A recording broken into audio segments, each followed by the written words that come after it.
Hi, my name is Senyung Lee. I'm an associate professor in the English department in Chonnam University in South Korea. My main research areas are second language acquisition, second language vocabulary learning, and scale validation. And I'm here to talk about validity in language assessment. Yeah, in this presentation, my presentation topic is validity in language assessment, key considerations for language teachers. So in this talk, I'll be talking about one of the major concepts in language assessment, which is validity.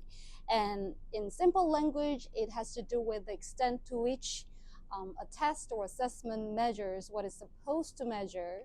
And I believe it is critically important for every language teacher to know this concept and apply this concept in their actual practice of using assessment in their everyday teaching.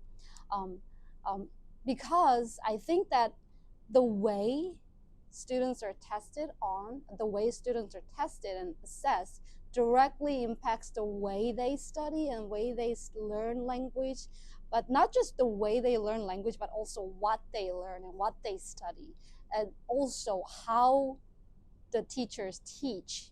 So it's very important to organically include the concept of validity in everyday language classroom. So my idea is I want all language teachers to know the concept of validity.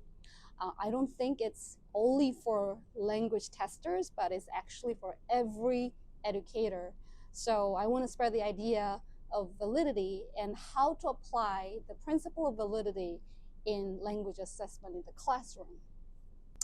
I got interested in language assessment while I was teaching at a middle school in South Korea. So once I was a middle school English teacher in South Korea, and while I was teaching, I observed and I noticed that assessment has a huge impact on students' learning and teachers' teaching, and literally saw assessment having serious consequences on students' lives.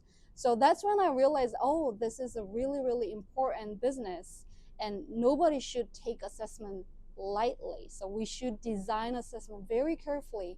We should use assessment very carefully because it has real impact on students. For example, assessment results can kind of impact whether you get into a program or not, whether you get a job or not, getting a scholarship or not, getting promoted or not, getting a raise or not. So it has real impacts on people's lives. And if it's going to be so much consequential, we better design assessment better and use it better wisely. So that's how I got interested in these areas of language assessment and broadly in TESOL.